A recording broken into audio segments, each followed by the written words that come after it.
I remember getting drafted, and honestly, like, that I knew that I was going to get picked number 1 overall, but there's still, I feel like, nerves when you're sitting down in the chair and like waiting for your name to be called. And then it's kind of been fun for myself to kind of look back and see all the pictures and the moments from that day. A lot of different outfits I've worn over the course of the first 2 years. 2.1 million people watched my first ever game on May 14th. This was a really fun game. It was like 105 to like 100. It was just like a scoring fest, not much defense. It's probably why I enjoyed it so much.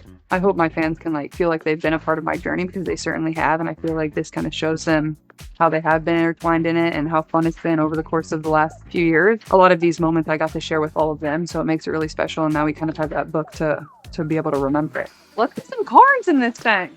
Some people have like the signed version of this, and I think it's really cool because it's obviously right after I got drafted and my fit that I wore that day. See, like, I think these are cool. It's still like me getting to interact with my fans, which is like what this whole journey and project has been about. And this is pretty fun. This is one of the Kobe PEs that we released right after I had my first triple-double when we played the New York Liberty.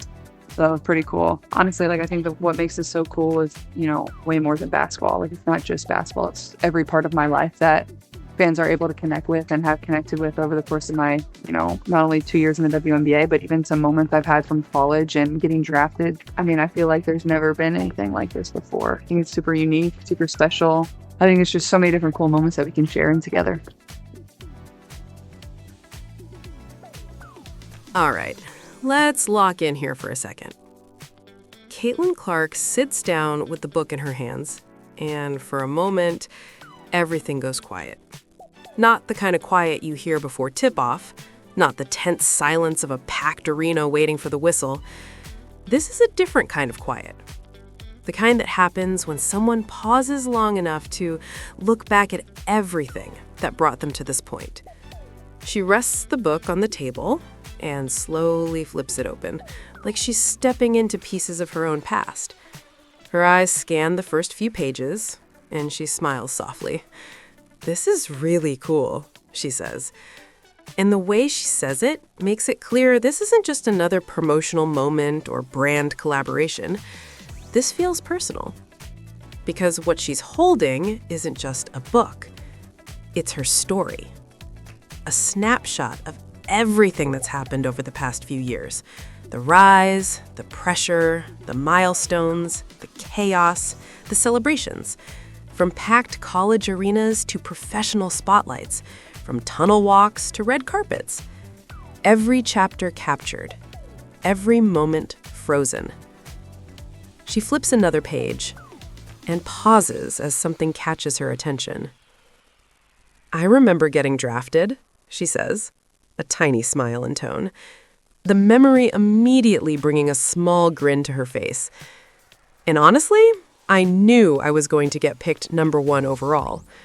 She laughs a little after saying it, not in arrogance, but in recognition of how surreal that night really was.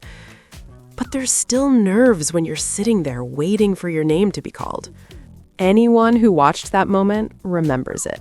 The lights, the stage, the anticipation hanging in the air as the commissioner stepped up to the podium. And now, it's right there on the page. The outfit, the stage, everything, she says. And it's kind of been fun for me to look back and see all the pictures and moments from that day. She flips again and immediately laughs. "A lot of different outfits I've worn," she adds, head shake, amused. Because the story isn't just about the huge milestones. It's also about the little details, the growth, the evolution, the moments in between the moments. As she keeps turning the pages, the images shift through the early stages of her professional career, the first games, the crowds, the energy that seemed to follow everywhere she went. "My first game, 2.1 million people watched on May 14th, she says. Even now, it still sounds slightly unreal coming out of her mouth, because that wasn't just a debut. That was a moment. One of those rare sports moments where the entire world seems to stop and watch." She flips to another page and nods. "This was a really fun game," she says. "It was like 105 to 100, just a scoring fest." She smiles again. "Not much defense. Probably why I enjoyed it so much." That honesty has always been part of her personality. The same authenticity fans connected with long before the professional spotlight arrived. And that's what makes this project feel different. She's not just reliving highlights, she's telling the stories behind them.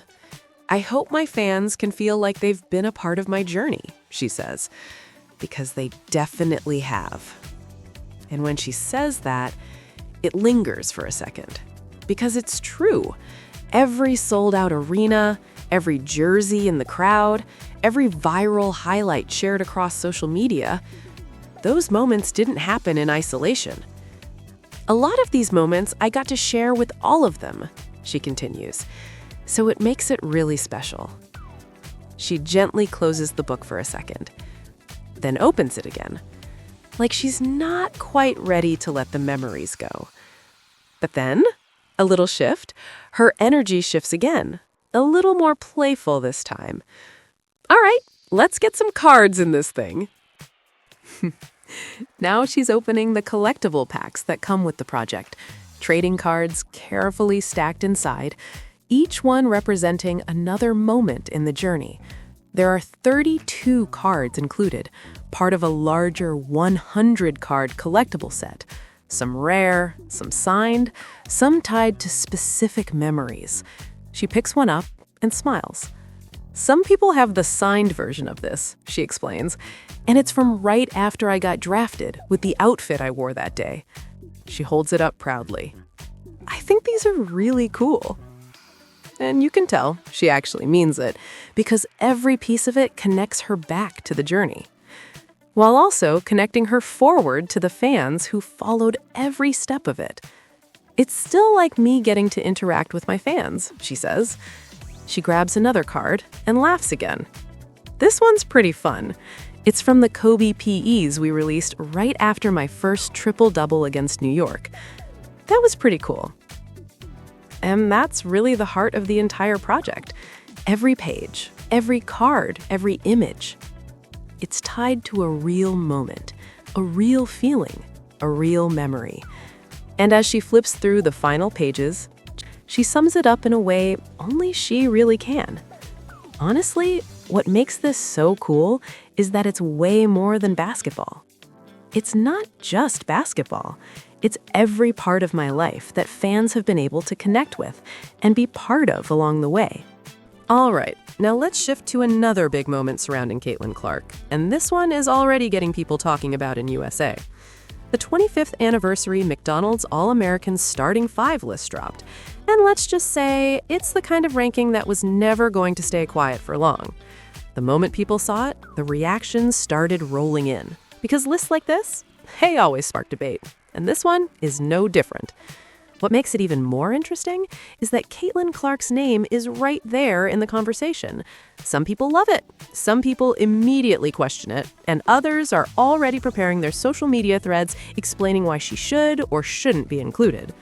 But if we slow down for a second and actually think about what this list represents, it starts to make more sense. This isn't about the best WNBA careers, it's about the best prospects coming out of high school over the last 25 years. And when you frame it that way, the conversation changes a little. Because there are a few names that almost automatically belong in that discussion. Players like Candace Parker, who came into the McDonald's All-American stage with enormous hype and immediately lived up to it. From the moment she stepped onto the court, people knew she was special. Then there's Maya Moore, another player whose talent was obvious long before her professional career even started. Her dominance at every level made her one of the most talked about prospects of her generation. And you can't talk about high school hype without mentioning Brittany Griner. Her impact as a prospect was impossible to ignore. She was one of the most unique players the women's game had ever seen before she even arrived in college. So there are other names that come up in this discussion too. Players like Paige Beckers, who carried massive attention as the top recruit in her class, or Brianna Stewart, who at the time was viewed as one of the most complete prospects coming through the system. And then, of course, there's Caitlin Clark.